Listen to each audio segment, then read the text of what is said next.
O site A Voz da Cidade veio nessa manhã agradável, está aqui com o Dr. Luiz Carlos. Antes eu vou mostrar esse lugar lindíssimo, qual eu fiquei apaixonado. Fala um pouco desse lugar, doutor. Aqui é a instituição filantrópica Henri Pestalozzi. Ela é dirigida pelo Wilson Granella, que foi um grande fotógrafo profissional. Ele é fotógrafo ainda, foi autor de vários livros. E o Wilson Granella tem essa instituição. E eu cuido da parte espiritual, que é o Missionários da Luz, que é do lado do salão. E nós temos essa parceria que deu certo. Eu o convidei para ser fotógrafo técnico pericial em Jales, ali no Instituto Médico Legal, IC, e depois ele se transferiu para cá e está se aposentando. Então é um amigo de muitos anos que a gente está junto. E ele cuida agora, chega as crianças, 15 para meio-dia, depois das aulas, ficam aqui até às 5. Tem almoço e tem todo um trabalho de fortalecimento pedagógico e também aprender dança e outras coisas numa produção litero-musical, né? Para complemento de qualidade de vida cívica, instrumental, no contexto da cultura, né? O lugar é muito lindo, olha, mais uma vez, tem lugar, né, que se ensina costura, é todo bem planejado. Dá realmente uma paz de espírito estar aqui. Aqui é um reconforto. Doutor, mas o motivo que nos traz aqui, né, essa semana, ou semana retrasada, a qual eu marquei para poder vir, mas eu tive um problema de saúde e não consegui comparecer. Um dos assuntos que está mais em evidência em todo o país, e isso infelizmente aconteceu em Jales, vem acontecendo, é a questão do suicídio. Sim. Eu nem vou abordá-lo como jornalista, mas como leigo, como eu disse antes da entrevista, de assuntos por curiosidade. A primeira pergunta que eu faria ao doutor, estudando e comentários que sempre há, dizem que a pessoa, quando ele comete um suicídio, ele iria para um lugar, não sei se seria um lugar de recuperação, e essa pessoa sofreria, vamos dizer assim, todos os dias e todo momento pelo modo que ele se matou. Por exemplo, ele sentiria as dores de quem morreu afogado ou de quem se suicidou queimado ou enforcado. Isso realmente é verdade, doutor? Vamos por partes. Onde estiver o teu tesouro, estará aí o teu coração. Ora, Jesus foi enfático sobre isso por uma questão, assim, tecnicamente natural.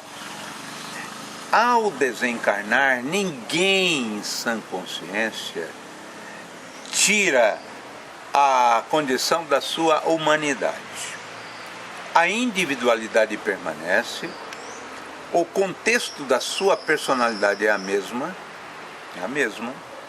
porque se fosse uma mudança radical, seria ilógica. Qual a razão de você ter conquistado por vários anos uma cultura se você vai perdê-la? Qual a razão de você ficar vários anos cultivando uma moralidade se depois tudo acaba? Então é lógico que a cada um segundo as suas obras, são colocações de Jesus, que vão fazer uma interpretação de logicidade no que eu vou falar para você e para os companheiros. Ora, o que você é, você continuará sendo. E não seria lógico uma mudança radical para um campo de personalidade estranha àquilo que você conquistou. Então, quando você sai da vida, você permanece na mesma quadra mental, psicológica e emocional. A única diferença é que se você tiver um contexto de grandeza moral e espiritual, você se liberta e sai do corpo como se fosse uma ave. Você vai para longínquos penhascos, onde você gostaria de ir. A pessoa que desencarna, porém, cativa de vício, de coisas materiais, ela não tem esses voos, então ela não pode seguir, a não ser para sentir as limitações daquilo que ela conquistou. Dentro desse contexto, então, você desperta no mundo espiritual o que você era. Preso às coisas materiais, você vai ficar retido às coisas materiais. Liberto nas coisas que você conquistou, que é a pureza, a alegria, o encantamento. Você vai buscar os bens que você sempre conquistou. Nos casos, os bens familiares, daqueles que você conquistou, se estiverem bem, vem te buscar, vai se envolver. São painéis espirituais em contexto superior, mas que continua com a mesma memória, com todo o enriquecimento que você amealhou. Não seria crível se não fosse assim, uma mudança abrupta daquilo que você fez e agora não mais vai poder fazer, porque agora você vai para um lugar completamente diferente do seu habitat. Não, nós temos o prolongamento daquilo que nós sempre fizemos, o que é uma alegria. Você não perde seus afetos. Por exemplo, vou dar um exemplo. A minha mãe desencarnou. Eu vou em determinados painéis, fazer palestra e tal. Às vezes tem pessoas sensíveis que não são nem espíritas. Eu vi uma senhora de cabelos brancos, uma bondade muito grande lhe envolvendo. Em determinados momentos da palestra, quando você estava nos emocionando, ela estava abraçando você, passando essa emoção para você. Quem é? É minha mãe. Ela partiu? Sim. Passou por um período de adaptação? Sim. Hoje ela está onde? Hoje ela está onde está o seu coração. Entendeu? E objetivamente existe, porque nós, os leigos, ou o nosso entendimento de ser humano, confronta com a nossa razão. Uma pessoa que se suicida, né, ela não está no seu juízo perfeito. Bom, e aí a gente fica imaginando assim, bom, Deus vai punir então essa pessoa? Vamos devagar com esse negócio de suicídio. Suicídio, precisa saber qual que era o grau de responsabilidade da pessoa no suicídio. Suponhamos que ela estivesse, por exemplo, com a mente toldada, a mente perturbada, com medicações, não sabendo o que estava fazendo, com campos ilusórios, com fixações mentais, com monoideia, altamente gravitacionada por imagem, por pessoas, por monstros, por saindo correndo, perturbada, e ela faz suicídio. Você acha que Deus vai puni-la com a mesma equidade em relação a um cidadão que perdeu a fortuna e não quer mais viver, principalmente porque agora é pobre, e ele se mata porque é orgulhoso? Inteiramente racional do que está fazendo. Você acha que Deus, na sua grandeza, iria ser tão duro porque é suicida?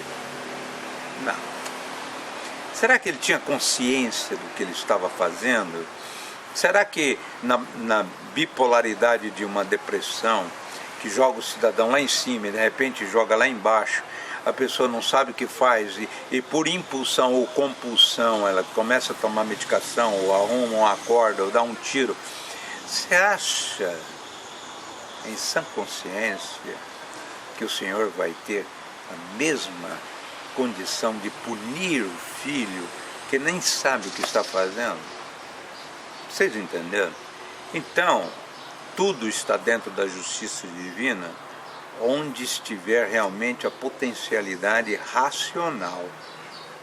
Não havendo, até nós que somos homens, na legislação, nós abrandamos quando a pessoa não tem consciência do que está fazendo. Calcule Deus.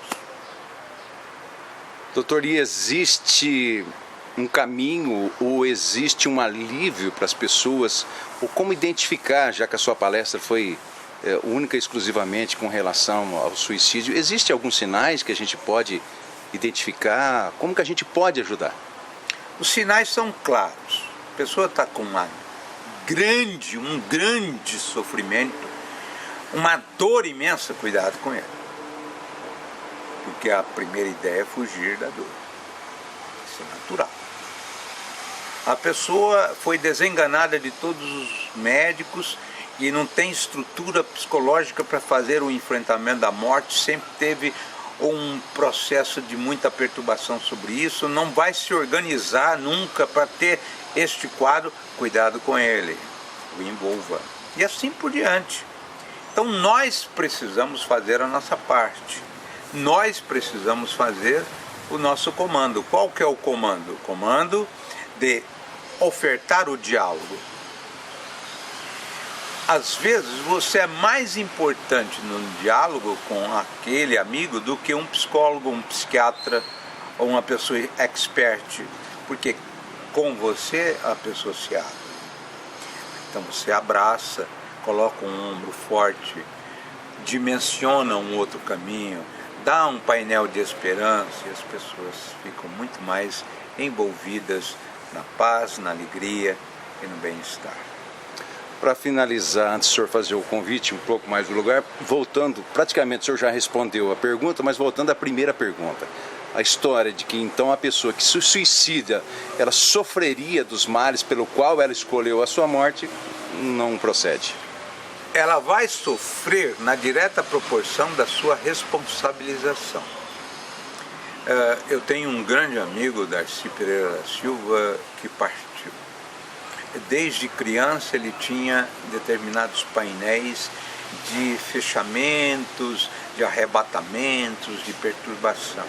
Cresceu assim e continuou assim, de vez em quando tinha fase, muito amigo do Zé Almeida Cruz, que é delegado, muito amigo meu, irmão querido. Em determinados momentos, até a internação era dificultosa quando ele estava nesses painéis de perturbações. E num desses painéis ele partiu. Como estaria o Darcy Pereira da Silva? Ele está sob a ação dos amigos espirituais. Como você faria com o atendimento de alguém com dificuldades mentais? Num hospital especializado, recebendo todas as tratativas daquilo que seria o procedimento de renovação. Eu não penso que isso é fato, eu tenho constatação. É diferente. Agora, eu passar a minha realidade experimental, pessoal, vivencial, para você que não tem ainda fundamentos psicológicos, emocionais, científicos para aceitar os embasamentos desta realidade, fica difícil. Passar a minha convicção férrea, profunda, de que isto é vero, impossível. Só o tempo que vai te levar à conquista dessas realidades.